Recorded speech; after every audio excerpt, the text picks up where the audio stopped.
안녕하세요. 시골 목사입니다. 오늘은 사무엘하 14장을 살펴보시겠습니다. 14장에서는 요압의 기지로 압살롬이 예루살렘으로 돌아오게 되는 장면을 볼 수 있습니다. 1절입니다. 스루야의 아들 요압이 왕의 마음이 압살롬에게로 향하는 줄 알고 다윗이 요압 앞에서 압살롬을 그리워하는 이야기를 가끔 한 것 같습니다. 2절입니다. 두고아의 사람을 보내 거기서 지혜로운 여인 하나를 데려다가 그에게 이르되 청하건대 너는 상주가 된 것처럼 상복을 입고 기름을 바르지 말고 죽은 사람을 위하여 오래 슬퍼하는 여인같이 하고 요압이 충신이었더라면 당시 생존에 있던 선지자 나단을 만나서 해결책을 마련해야 했을 것입니다. 3절입니다. 왕께 들어가서 그에게 이러이러하게 말하라고 요압이 그의 입에 할 말을 넣어주니라. 압살롬의 사면을 위해 요압이 애쓰는 것은 그가 차기의 왕이 될 수 있게 환심을 사기 위함으로 보입니다. 4절입니다. 두고와 여인이 왕께 아랠 때에 얼굴을 땅에 대고 엎드려 이르되 왕이여 도우소서 하니 두고와 여인의 연기력 또한 탁월한 것은 일반인은 왕 앞이라서 떨려서 거짓말하기가 쉽지 않게 그러합니다. 왕이 그에게 이르되 무슨 일이냐 하니라. 대답하되 나는 진정으로 과부니이다. 남편은 죽고 히브리 사회에서 과부는 고아와 더불어 특별한 동정과 보호의 대상이었기 때문에 이 여인은 다윗의 동정심을 유발하기 위해 과부로 가장한 것입니다. 6절입니다. 이 여종에게 아들 둘이 있더니 그들이 들에서 싸우나 그들을 말리는 사람이 아무도 없으므로 한 아이가 다른 아이를 쳐 죽인지라.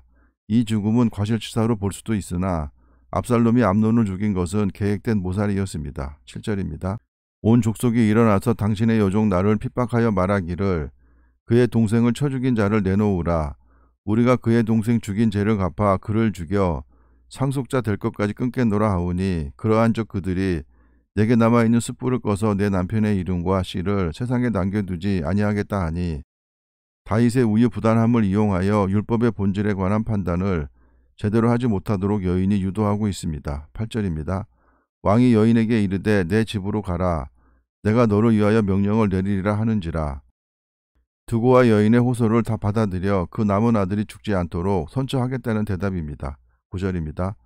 두고와 여인이 왕께 아뢰되 내 주 왕이여 그 죄는 나와 내 아버지의 집으로 돌릴 것이니 왕과 왕위는 허물이 없으리이다. 왕이 이르되 누구든지 내게 말하는 자를 내게로 데려오라. 그가 다시는 너를 건드리지도 못하리라 하니라. 여인이 이르되 청하건대 왕은 왕의 하나님 여호와를 기억하사 원수 갚는 자가 더 죽이지 못하게 하옵소서. 내 아들을 죽일까 두렵나이다 하니 왕이 이르되 여호와께서 살아계심을 두고 맹세하노니 내 아들의 머리카락 하나도 땅에 떨어지지 아니하리라 하니라. 다윗 왕의 맹세는 하나님의 자비만을 생각하고 공의를 무시한 잘못된 맹세입니다. 12절입니다. 여인이 이르되 청하건대 당신의 여종을 용납하여 한 말씀을 내 주 왕께 여쭙게 하옵소서 하니 그가 이르되 말하라 하니라. 여인이 이르되 그러면 어찌하여 왕께서 하나님의 백성에게 대하여 이 같은 생각을 하셨나이까? 이 말씀을 하심으로 왕께서 죄 있는 사람같이 되심은 그 내쫓긴 자를 왕께서 집으로 돌아오게 하지 아니하심이니이다. 우리는 필경 죽으리니 땅에 쏟아진 물을 다시 담지 못할 것 같을 것이오나 하나님은 생명을 빼앗지 아니하시고 방책을 베푸사 내쫓긴 자가 하나님께 버린 자가 되지 아니하게 하시나이다. 이제 내가 와서 내 주 왕께 이 말씀을 여쭙는 것은 백성들이 나를 두렵게 하므로 당신의 여종이 스스로 말하기를 내가 왕께 여쭈오면 혹시 종이 청하는 것을 왕께서 시행하실 것이라. 왕께서 들으시고 나와 내 아들과 함께 하나님의 기업에서 끊을 자의 손으로부터 주의 종을 구원하시리라 함이니이다. 자기와 자기 아들이 이스라엘에서 끊어지는 현상을 압살롬이 다윗의 왕위를 계승하지 못하는 불행한 일에다 빗대어 말하고 있습니다. 17절입니다. 당신의 여종이 또 스스로 말하기를 내 주 왕의 말씀이 나의 위로가 되기를 원한다 하였사오니 이는 내 주 왕께서 하나님의 사자같이 선과 악을 분간하심이니이다. 원하건대 왕의 하나님 여호와께서 왕과 같이 계시옵소서.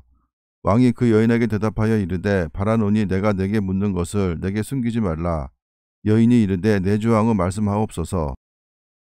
왕이 이르되 이 모든 일에 요압이 너와 함께 하였느냐 하니 여인이 대답하여 이르되 내 주 왕의 살아계심을 두고 맹세하옵나니 내 주 왕의 말씀을 좌로나 우로나 옮길 자가 없으리이다.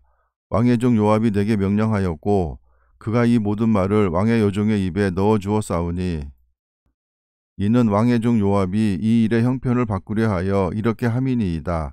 내 주 왕의 지혜는 하나님의 사자의 지혜와 같아서 땅에 있는 일을 다 아시나이다 하니라. 다윗 왕의 통찰력을 하나님의 전지한 능력에다가 비유한 엄청난 과장입니다. 21절입니다. 왕이 요압에게 이르되 내가 이 일을 허락하였으니 가서 청년 압살롬을 데려오라 하니라. 요압이 땅에 엎드려 절하고 왕을 위하여 복을 빌고 요압이 이르되 내 주 왕이여 종의 구함을 왕이 허락하시니 종이 왕 앞에서 은혜 입은 줄을 오늘 아나이다 하고 요압이 일어나 구슬로 가서 압살롬을 데리고 예루살렘으로 오니 왕이 이르되 그를 그의 집으로 물러가게 하여 내 얼굴을 볼 수 없게 하라 하매 압살롬이 자기 집으로 돌아가고 왕의 얼굴을 보지 못하니라. 다윗이 압살롬을 가택연금 조치한 것은 압살롬의 반성이 없기 때문일 것인데 이러한 조치로 압살롬에게 부친에 대한 미움과 반역이라는 새로운 죄악을 싹트게 했습니다. 25절입니다. 온 이스라엘 가운데에서 압살롬같이 아름다움으로 크게 칭찬받는 자가 없었으니 그는 발바닥부터 정수리까지 흠이 없음이라. 그의 머리털이 무거움으로 연말마다 깎았으며 그의 머리털을 깎을 때에 그것을 달아본즉 그의 머리털이 왕의 저울로 200세겔이었더라. 보통 사람이 1년에 자라는 머리털의 무게가 500g이라고 하기에 2.3kg이면 엄청난 무게입니다. 27절입니다. 압살롬이 아들 셋과 딸 하나를 낳았는데 딸의 이름은 다말이라. 그는 얼굴이 아름다운 여자더라. 압살롬이 이태 동안 예루살렘에 있으되 왕의 얼굴을 보지 못하였으므로 그슬로 피신한 3년을 더하면 총 5년 동안을 다윗의 얼굴을 보지 못한 것입니다. 29절입니다. 압살롬이 요압을 왕께 보내려 하여 압살롬이 요압에게 사람을 보내 부르되 그에게 오지 아니하고 또다시 그에게 보내되 오지 아니하는지라. 압살롬에 대한 다윗 왕의 좋지 못한 감정을 눈치채고 있었기에 요압이 압살롬의 부름에 응하지 않았을 것입니다. 30절입니다. 압살롬이 자기의 종들에게 이르되 보라 요압의 밭이 내 밭 근처에 있고 거기 보리가 있으니 가서 불을 지르라 하니라. 압살롬의 종들이 그 밭에 불을 질렀더니 요압이 일어나 압살롬의 집으로 가서 그에게 이르되 어찌하여 내 종들이 내 밭에 불을 질렀느냐 하니 그술에서 건져준 요압의 은혜를 원수로 갚았습니다. 32절입니다. 압살롬이 요압에게 대답하되 내가 일찍이 사람을 내게 보내 너를 이리로 오라고 청한 것은 내가 너를 왕께 보내 아뢰게 하기를 어찌하여 내가 그술에서 돌아오게 되었나이까. 이때까지 거기 있는 것이 내게 나았으리라 하려 함이로다. 이제는 내가 나로 하여금 왕의 얼굴을 볼 수 있게 하라. 내가 만일 죄가 있으면 왕이 나를 죽이는 것이 옳으니라 하는지라. 다윗의 유약함을 이용하여 자신의 가택연금을 풀려는 계략입니다. 33절입니다.